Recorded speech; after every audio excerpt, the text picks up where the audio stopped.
Welcome back to super fast English academy दोस्तों। आज की इस वीडियो में मैं आपको इंडियन कोस्ट गार्ड की सीरीज़ को कंटिन्यू करूंगा, जो कि एयरफोर्स और नेवी इन सभी एग्जाम्स के लिए बेस्ट क्वेश्चंस की सीरीज ये चल रही है। तो इम्पोर्टेंट 10 क्वेश्चंस आते हैं डेली।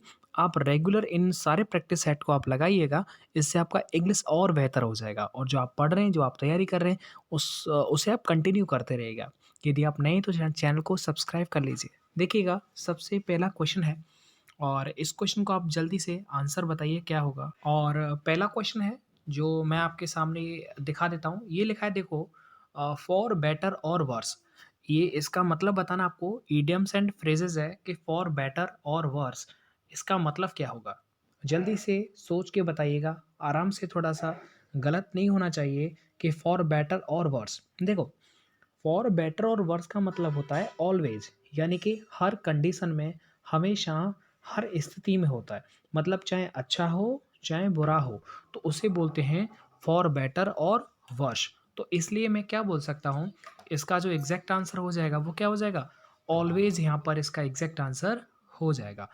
एकदम याद कर लीजिएगा, मैंने क्या बोला, फॉर बेटर और वर्स मतलब ऑलवेज होता है इसका मतलब। अब आगे देखिएगा, आगे क्वेश्चन है कि इन अ नटशेल। अब इन अ नटशेल का मतलब क्या होता है, ये आप सभी को पढ़ करके याद कर लेना। अगर नोट करना है तो आप एक कॉपी बना लीजिए, ताकि इन सारे क्वेश्चंस को आप एक ही बार में याद कर सकें। ठीक है, तो ये सारी बातें जो मैं बता रहा हूँ, इन्हें आप नोट कर सकते हैं अपने नोटबुक में।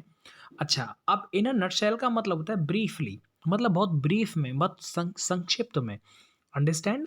आप कोई भी जानकारी अगर पुलिस विभाग में, अगर कोई बड़ा अफसर कोई भी क्राइम के बारे में अगर बताते हैं, जैसे एसपी होते हैं, तो वो क्या करते हैं, ब्रीफ करते हैं, ब्रीफ इंफॉर्मेशन शेयर करते हैं। तो याद हो जाएगा आपको, मैंने क्या बोला, इसका ब्रीफ होता है इन अ नट शेल। आगे बढ़ जाइएगा। आगे और क्वेश्चन है, बड़ा ही प्यारा है कि एट द 11th आवर। ये बहुत बार रिपीट हुआ है, तो प्लीज़ आप सभी विद्यार्थी इस प्रश्न को तो यार याद ही कर लीजिएगा कि एट द 11th आवर का मतलब क्या होता है। देखिएगा, घड़ी के अंदर 12 होते हैं ना। अब 12 का मतलब पेपर आपका 12 बजे स्टार्ट हो रहा है और आप 11 बजे स्टार्ट कर रहे हैं अपने काम को याद करना कोई चीज़। तो आप ये समझ सकते हैं कि एट द 11th आवर का मतलब क्या होता है कि 12 से जस्ट 1 घंटे पहले आप काम स्टार्ट किया आपने। इसका मतलब क्या होगा, एट अ लेट स्टेज आपने, या एट अ लास्ट स्टेज, अंतिम वक्त। मतलब बहुत ही लेट, बात लेट की हो रही है, लास्ट स्टेज की हो रही है। तो इसलिए मैं बोल सकता हूँ कि at a last, at a late stage इसका एग्जैक्ट आंसर हो जाएगा। याद कर लेंगे, कोई डिफिकल्ट नहीं है। मतलब अंतिम क्षण में इसका राइट आंसर हो जाएगा आपका, ए वाला हो जाएगा आंसर। अब देखिएगा, आगे एक और क्वेश्चन है, बहुत अच्छा क्वेश्चन है। ये आप सभी पहले सोच के बताइएगा कि इसका क्या होगा। He said I dash use his car whenever I wanted. पूरे प्रश्न को पढ़िएगा आगे से पीछे तक, तब आपको ये समझ में आएगा कि आप इसमें मॉडल प्रेजेंट का लगाएंगे या फिर पास्ट का लगाएंगे। तो याद रखिए। अब देखिएगा, जो फोर्थ वाला क्वेश्चन है वो ज़्यादा डिफिकल्ट नहीं है, बट प्लीज़ इसे आप आसानी से नहीं कर सकते, इसमें कुछ गलती होने की गुंजाइश है। देखिएगा, क्वेश्चन है, ये यहाँ पर लिखा है कि he said I dash use his car whenever I wanted. मतलब जब भी मैं चाहता था, जब भी मैं चाहता हूँ, तब मैं उस कार को यूज़ कर लेता था। मतलब पास्ट की बात कही गई है। तो अब आप एक चीज़ समझिएगा, मैं जो बोलता हूँ उस चीज़ को थोड़ा आप ध्यान से देखिए। देखो, यहाँ पर लिखा है सैड, यानी आगे वाला जो स्टार्टिंग का जो सेंटेंस है वो क्या है, पास्ट में है। तो और देखिएगा, लास्ट वाला जो सेंटेंस है वो भी पास्ट में है। तो ये कंडीशन होती है कि जब पहले वाला पार्ट अगर कोई पास्ट में होता है और लास्ट वाला भी अगर पार्ट है वो भी पास्ट में है, तो यहाँ पर ये तो बात क्लियर है कि इसमें जो भी वर्ब आएगा वो पास्ट का आएगा। अब देखिएगा, पास्ट में एक चीज़ तो यहाँ पर क्लियर हो जाती है कि यानी कि ये जो है ना, ये जो आपका जो कैन है, कैन और बिल, यानी ये दो वाले ऑप्शंस तो ये तो आ ही नहीं सकते, क्योंकि ये प्रेजेंट को शो करते हैं, फ्यूचर को शो करते हैं। तो मुझे पास्ट ही लगाना है, या तो कुड लगेगा या वुड लगेगा। अब इन दोनों में से क्या होगा, जहाँ पर भी संभावना व्यक्त की जाती है वहाँ पर कैन या फिर मे लगाते हैं, तो उसका पास्ट क्या होगा, यहाँ पर पास्ट होता है, कैन का कुड होता है। तो यहाँ पर बी वाला एकदम सही हो जाएगा। यहाँ पर बुड नहीं होगा, बिल का बुड होता है, वो संभावना नहीं बताता, इसलिए संभावना बता रहा है कि जब भी मैं चाहता हूँ ना, तो उसकी मैं उसकी कार को इस्तेमाल कर लेता था। तो यानी कि ये एक संभावना को व्यक्त करता है, इसलिए यहाँ पर कुड वाला एकदम सही ऑप्शन हो जाएगा। आगे देखिएगा, आगे और भी क्वेश्चंस हैं। अब देखिए आगे जो क्वेश्चंस बचे हैं 10 क्वेश्चन, उन्हें आप गलत मत करिएगा, ये आपके लास्ट क्वेश्चंस हैं, इन्हें आप सही करना, ठीक है। कॉन्सेप्चुअल क्वेश्चंस मैंने यहाँ पर रखे हैं ताकि मैं अच्छे से समझा सकूँ। अब देखिएगा क्वेश्चंस को मैंने हाईलाइट किया, 5वां क्वेश्चन है, इसे आपको बताना है कि we have been working here from 2002। इस तरह का अगर कोई सेंटेंस हो, ये प्रश्न बहुत प्रचलित है, पेपर में आता है। अच्छा, इसमें 2-3 टाइप के प्रश्न बनते हैं, उन्हें आप थोड़ा याद कर लीजिएगा। देखिएगा होता क्या है कि सिंस फॉर प्लस अगर टाइम दे रखा है तो आप याद रखना, इसमें has been, have been, ING का इस्तेमाल करते हैं। तो या तो वो कभी तो हेल्पिंग वर्ब से पूछ लेता है, कभी सिंस फॉर से पूछ लेता है, बस इन्हीं से क्वेश्चन बनता है। वो क्या करता है, एज़आरएम दे देता है, लास्ट में सिंस फॉर टाइम लिख देता है, तो आपको याद कर लेना है वहाँ पर कि हैज़ बीन या फिर हैव बीन आएगा, ठीक है। प्रायोरिटी आपको प्रेजेंट परफेक्ट कंटिन्यूअस की देनी, ना कि पास्ट परफेक्ट कंटिन्यूअस की। फिलहाल में मैं बात करता हूँ कि वी हैव बीन वर्किंग, इस जगह पर आपको बताना है। तो देखिए ऐसा कोई टाइम दे रखा हो जो बिल्कुल फिक्स है, उसे आप बदल नहीं सकते, तो वहाँ पर हमेशा आप उससे पहले सिंस लगाते हैं, ना कि फॉर, ना कि फ्रॉम। तो क्या हो जाएगा, यहाँ पर फ्रॉम नहीं होगा, ना ही फॉर होगा, सिंस लगाते हैं तो हमारा ए वाला एकदम सही हो जाएगा। समझ में आ गया मैंने क्या बोला। जो भी वक्त जैसे 2002 है, इसे बदल तो नहीं सकते ना, ये एक ईयर है, बदल नहीं सकते, इसलिए सिंस आया। जिसे आप चेंज कर सकते हो, वहाँ पर संभा बहुत ज़्यादा पॉसिबिलिटी होती है, पॉसिबिलिटी नहीं, 99% वहाँ पर फॉर आता है, एफ आर वाला। चलिएगा आगे बताता हूँ। आगे है something that is difficult to believe, यानी ऐसी कोई चीज़ है जिस पर विश्वास करना बड़ा ही डिफ़िकल्ट हो, तो उसे हम क्या कहते हैं।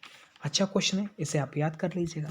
बता देता हूँ, इनक्रेडिबल बोलते हैं उसे। क्या बोलते हैं, इनक्रेडिबल। इनक्रेडिबल का मतलब वही कहते हैं ना, अविश्वसनीय, जिस पर भरोसा ना किया जा सके, बड़ी अच्छी चीज़ है, कोई अद्भुत चीज़ है, ठीक है ना। तो वो क्या हो जाएगा बताओ, इनक्रेडिबल हो जाएगा बी वाला। अब जो बाकी ऑप्शंस हैं उन्हें मैं थोड़ा सा बताता हूँ। इनएविटेबल, इन्हें आप याद कर लेना भाई, याद करने में वक्त लगेगा। इनएविटेबल का मतलब जिसे टाला ना जा सके, ठीक है। एक है सस्पिशियस, सस्पिशियस का मतलब जिसमें संदिग्ध हो, थोड़ा शकी या फिर संदेह टाइप का। इम्पॉसिबल, जो असंभव हो, याद हो जाएगा।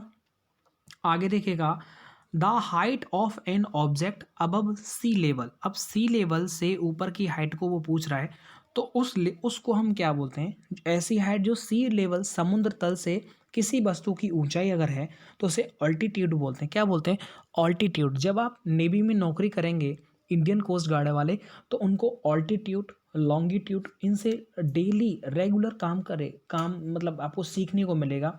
रेगुलर आपको जो है ये चीज़ें थोड़ा सुनने को मिलेंगी। ऑल्टीट्यूड क्या होता है, लॉन्गिट्यूड क्या होता है, लैटिट्यूड क्या होता है, इन चीज़ों को। फिलहाल में समुद्र तल से अगर किसी वस्तु की ऊंचाई मापनी है तो उसे ऑल्टीट्यूड बोलते हैं, ठीक है। तो ऑल्टीट्यूड ये आपका राइट आंसर हो जाएगा। अब देखो सर्टिट्यूड क्या होता है, याद कर लो। सर्टिट सॉरी, सर्टिट्यूड का मतलब होता है एकदम निश्चित कोई चीज़ होती है। एक होता है लैटिट्यूड, मतलब वही अक्षांश होता है। लॉन्गिट्यूड होता है देशांतर, अक्षांश। तो इस चीज़ को आप याद रखना, लॉन्गिट्यूड मतलब देशांतर। चलिए आगे बढ़ जाएगा। अब आपको ये आर्ट वाला है और इसमें आपको करेक्ट स्पेलिंग बतानी है इस पूरे में, कि इसमें रेस्टोरेंट की स्पेलिंग क्या होगी, एकदम करेक्ट क्या होगी रेस्टोरेंट की स्पेलिंग। तो ये चीज़ें धीरे धीरे जब आप याद करते चले जाएंगे तो सारी स्पेलिंग्स भी याद होती चली जाएंगी। प्रैक्टिस करना पड़ता है इनको। देखो इन चारों को आप पढ़ लेना। रेस्टोरेंट में होता है, मैं लिख देता हूँ यहाँ पर स्पेलिंग इनमें से, चलो देखते हैं। नहीं ये नहीं, ये वाला देखो, डी वाला। मतलब क्या हो जाएगा, रेस्ट, पहले तो लिखो रेस्ट, REST। अब रेस्ट तो लिखेंगे ना तो ओ के लिए AU हो गया, और रेंट RANT। इस चीज़ को आप याद रखना, रेस्टोरेंट की स्पेलिंग ये होती है, ठीक है। और बाकी ये वाली इनमें कुछ ना कुछ मिस्टेक्स हैं, इसलिए नहीं है, बाकी डी वाला एकदम सही है आपका।